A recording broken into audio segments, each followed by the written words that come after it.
Donc bonsoir à tous. J'espère que vous allez bien, que vous passez une agréable soirée.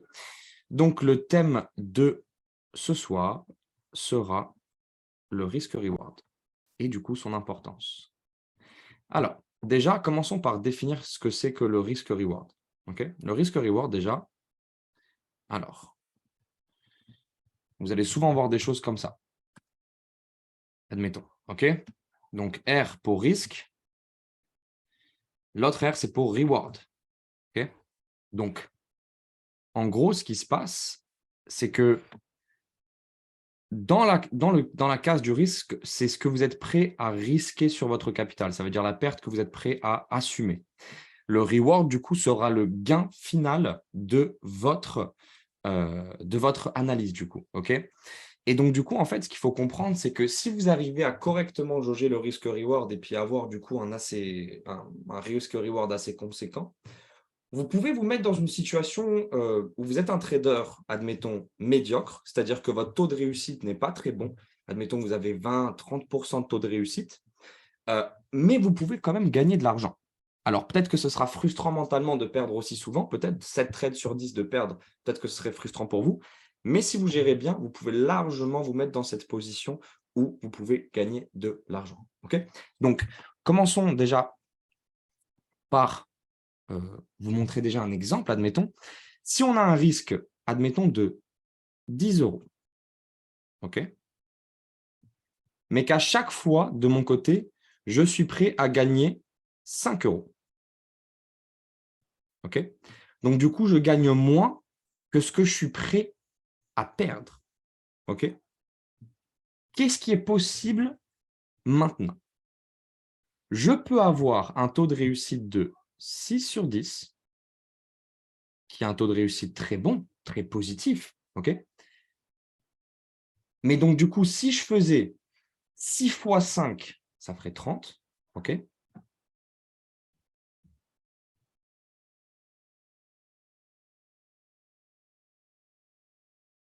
Donc, ça veut dire que j'ai gagné 30 €. OK? Mais j'ai perdu 4 fois. Et les 4 fois où j'ai perdu 10 € à chaque fois. Ça me fait 40 € de perte. Je suis quand même en déficit de moins de 10 €.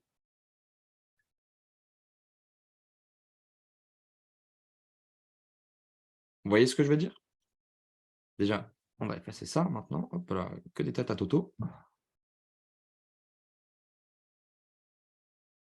Maintenant, prenons un cas différent où ce serait l'inverse. On perd 5 € à chaque fois qu'on perd, du coup, à chaque fois qu'on prend son stop loss, et on gagne 10 € à chaque fois qu'on gagne et qu'on fait TP final. OK? Admettons cette fois-ci, je gagne 4 fois, OK, sur 10. Et bah, de mon côté, j'ai perdu 6 fois 5, 30. J'ai gagné 4 fois 10, 40. Je suis à plus 10. Pourtant, vous êtes à 4 sur 10 de perte. Et ce qu'il faut comprendre généralement, c'est que quand on trade d'une certaine manière, admettons,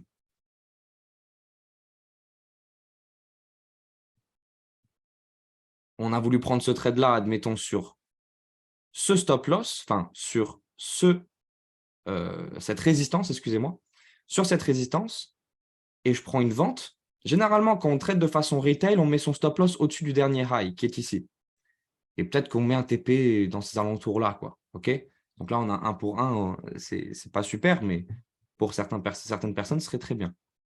Et bah, souvent, ce qui se passe ici, c'est que vos stop loss sont très conséquents. Donc, il va y avoir beaucoup de retail traders qui vont avoir des bons gains. Ils vont peut-être avoir un taux de gain de 8 sur 10 parce qu'ils mettent des stop loss conséquents. Mais il suffit de 2 fois où ils perdent et c'est bon, leur compte, il ne ressemble plus à rien. Et ça, c'est dû au risque-reward. Et ce que je vais vous faire comprendre dans le trading, c'est que le taux de gain, le taux de fois où vous allez gagner d'affilée, n'est vraiment pas aussi important que votre risque-reward. Parce que si demain, je prends un exemple tout bête, un des derniers trades que j'ai fait passer, c'était un trade à 1 pour 9. C'est-à-dire que j'ai risqué 1 euro pour gagner 9 euros. Et si je trade à chaque fois comme ça maintenant, je dois perdre 9 fois pour revenir à zéro. Vous voyez ce que je veux dire? Et là, du coup, ça devient plus conséquent sur le long terme. Parce que vous mettez dans une situation où vous comprenez beaucoup plus ce que c'est que le gain sur le long terme. OK? Donc, moi, ce que je voulais faire aussi, c'était vous montrer quelques exemples. Donc, je voulais vous montrer quelques exemples, par exemple, comme ça. OK? Ce qui se passe, par exemple, ici, on voit une ligne de support. On pourrait avoir des gens qui pensent que, OK, on a fait un high, un autre high, un autre high, et c'est parti. OK? Et qu'une fois qu'on a retracé sur ce niveau-là et qu'on a résisté une fois, deux fois, bah cette résistance, ce support, excusez-moi, est assez fort. OK?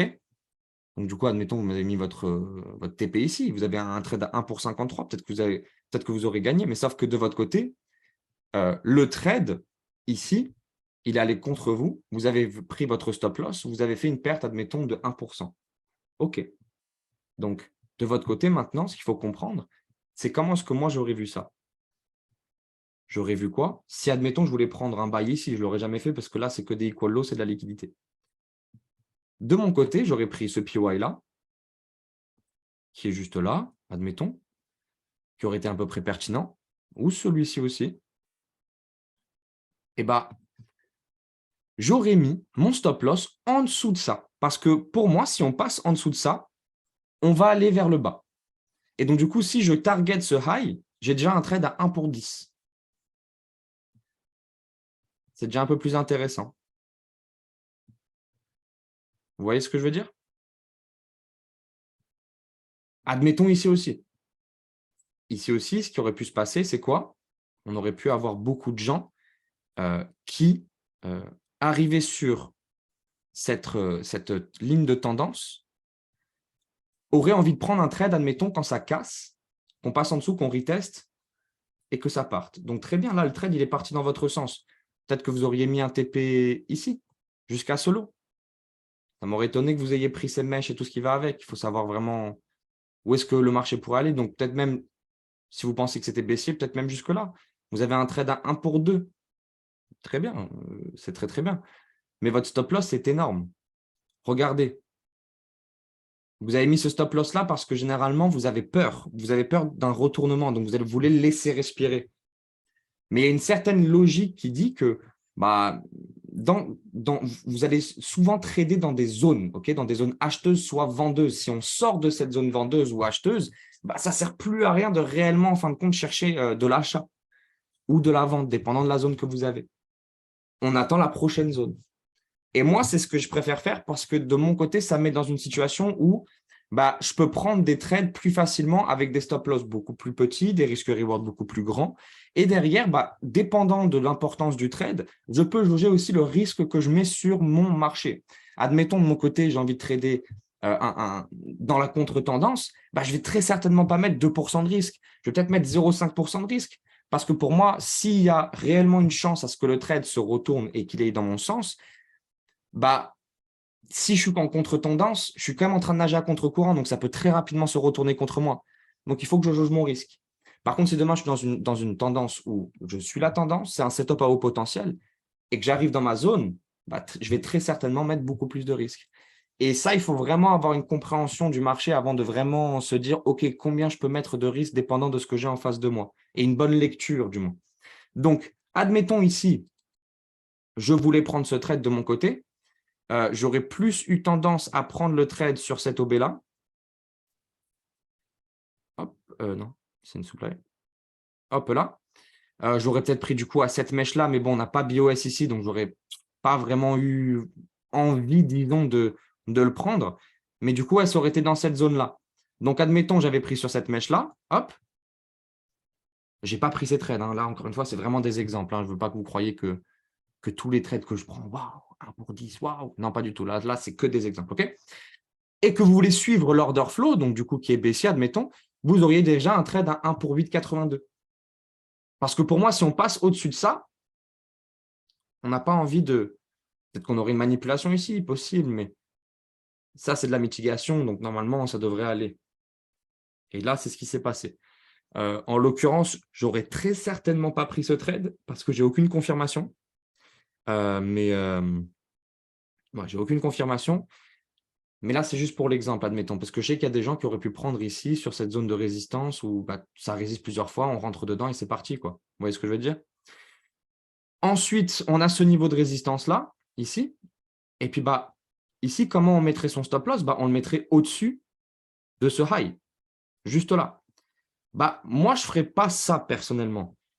Si je devais prendre ce trade encore une fois, ça aurait été, premièrement, dans la zone du rectangle qui est…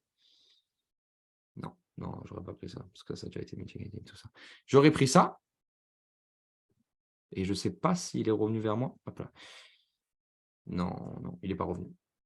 Donc, du coup, je n'aurais jamais pris ce trade. Mais il y a des gens qui auraient pu voir cette résistance et se dire, OK, je vais mettre ce trade en place. Stop loss au-dessus du dernier high qui est ici. Et par exemple, target solo. Et là, on a un trade à 1 pour 4. Donc là, le trade, très bien, il est allé dans votre sens. C'est très, très bien. Mais encore une fois, n'oubliez pas que derrière, on a 3-4 trades qui ont perdu là déjà. Donc là, peut-être en un trade, vous avez rattrapé toutes ces pertes. Mais c'est très rare en faisant des zones de résistance et support et tout ce qui va avec qu'on arrive vraiment à mettre des stop loss qui sont conséquents et puis que votre risque-reward, du coup, soit correct. Voilà. Donc voilà, par rapport à l'exemple. Ensuite, là, on est revenu dans cette zone, on l'a cassé. Donc pour moi, on devrait faire des plus hauts. Ce n'est pas vraiment ce qui s'est passé, mais ce n'est pas grave. Derrière ça, on a cette zone de résistance ici. OK? On aurait pu prendre le trade ici. Il est passé. Hop là. Tac, avec au dernier high qui était là. C'était ça le dernier high, hein? Ouais. Ouais, c'était ça. On aurait pu mettre du coup le take profit au-dessus de ce dernier high, admettons. Et du coup, ce stop loss juste là. OK? Donc là, le trade, peut-être qu'il est passé dans ce sens-là. OK? Là, cette fois-ci, on a voulu le reprendre avec du coup quelque chose qui ressemblerait à ça. Hop. Là, cette fois-ci, ce n'est pas passé.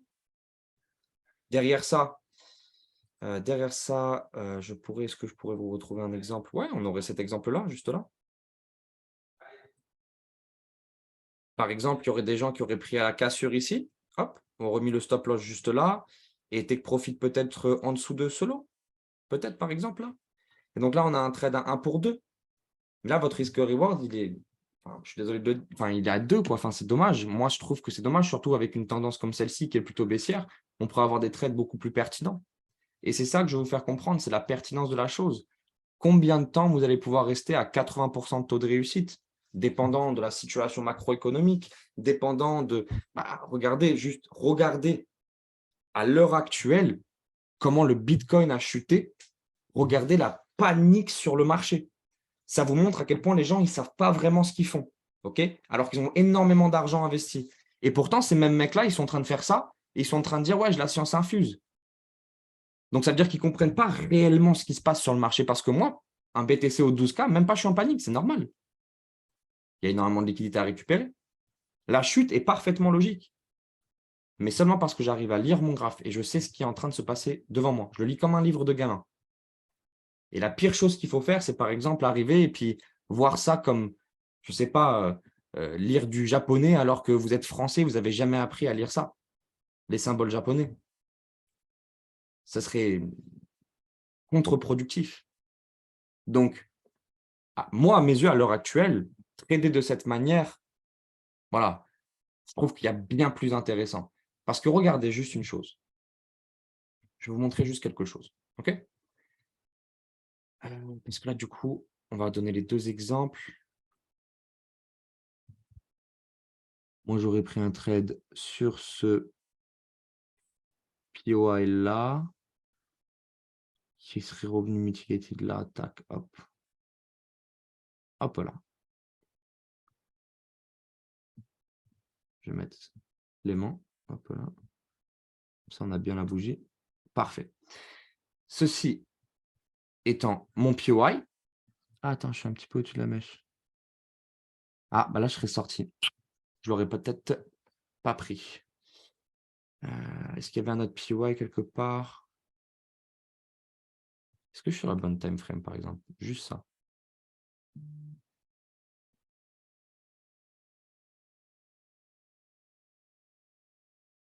Hop là.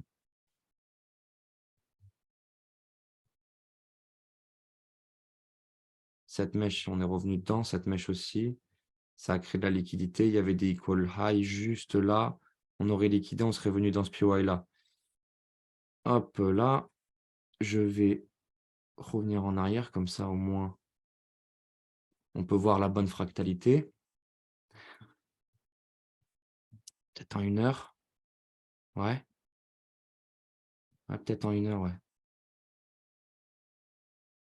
Ouais, c'est ça. C'était un POI en H1. OK, donc du coup, là, il y a ces equal juste là. Ouais, j'aurais pu les prendre. Alors, tac. Si j'étais allé en profondeur, hein, voilà.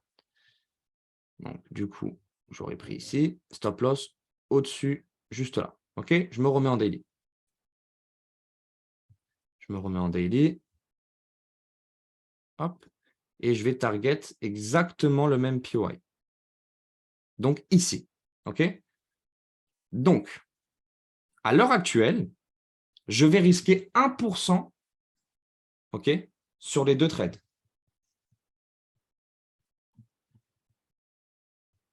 On est sur ODNZD. Hop là. Admettons, j'ai un compte à 10 000. OK? Ah, putain. Je risque 1%. J'ai un stop loss sur le premier trade de 173,5 pips. Donc, 173,5. Je calcule. J'ai un lot à 0,09 que je peux mettre. OK?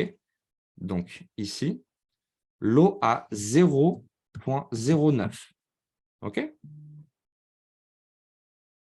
Voilà. Ici, 1 pour 42. OK, donc stop loss à 9,2. 9,2. Donc, lot à 1,71. OK. Donc, à quoi ça fait référence tout ça? Le lot à 1,71 fait référence à 17 € et 10 centimes. Je vais faire quelque chose comme ça plutôt. Égale 17 € et 10 centimes. OK?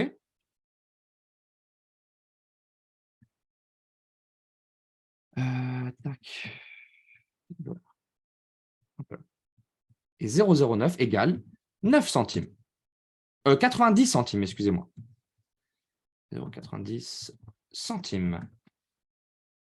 Ah, je suis en dollars, donc on va mettre cents. Voilà. OK?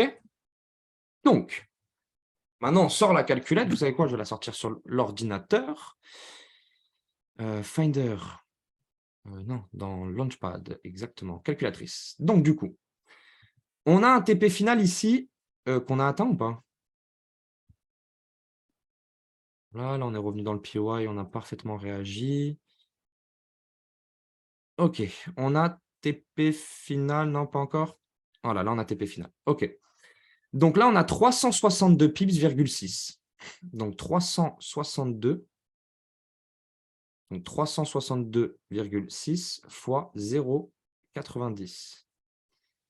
Ça va faire 326,34 €. Ce trade va t'apporter 324,10 €. C'est très bien, hein, c'est magnifique, hein, vraiment, c'est vrai, hein. Maintenant, sur ce même trade, hein, sur le même trade avec le même compte à 10 000 €, je prends 362,6 fois 17,1 égale 6 200 €. Même trade,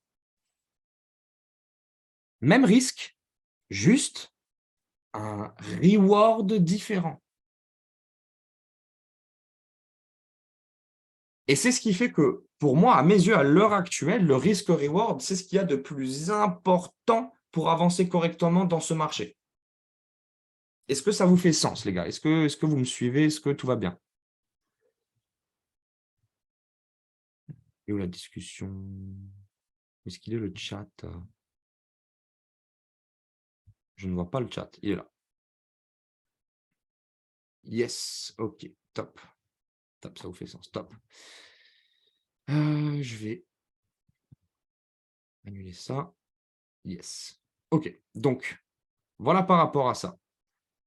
Et je peux vous faire des exemples constamment, hein, vraiment constamment. Rien que là, par exemple, ici, niveau de résistance.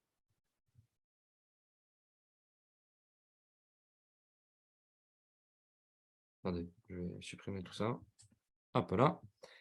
Rien qu'ici, tout ça là, regardez cet énorme niveau de résistance. Où plein de fois le marché, on a résisté dessus et puis après, on est redescendu. Bah, la personne qui va rentrer là-dessus, elle va faire ça. Stop loss au-dessus de ce dernier high qui est là. Take profit final ici. Vous avez un 1 pour 3, mais encore une fois, tout ça, c'est de la liquidité. Vous servez de liquidité et boum, on vous a liquidé. Et même là, votre trade, il n'est pas bon parce que voilà, vous avez un trade à 3, à 1 pour 3. Ce n'est pas intéressant. C'est vraiment pas intéressant. Donc, c'est vraiment important de comprendre ça, les gars, vraiment. Donc, voilà déjà par rapport à la vidéo de ce soir. Comme je vous ai dit, c'est un appel très rapide. Nous, notre focus principal, c'est de s'occuper de nos clients en privé. On a un appel dans une demi-heure, du coup, sur les structures. Donc, les gars, j'en vois 2-3 qui sont connectés là. Je compte sur vous pour être connectés, du coup, tout à l'heure.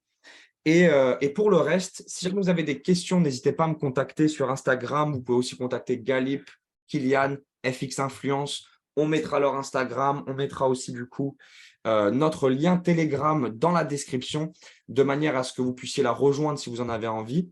Derrière ça, j'espère que cette vidéo a pu vous montrer quelque chose d'intéressant qui vous ouvre un peu l'esprit à ce domaine. Et puis voilà, bah, écoutez les gars, passez une bonne soirée, les gars et les filles, hein, bien évidemment. Mais du coup, je vous souhaite à tous de passer une bonne soirée, bonne journée ou bonne matinée, dépendant du moment où vous avez vu cette vidéo. Et puis bah, je vous souhaite tout le bonheur du monde sur les marchés financiers. Peace.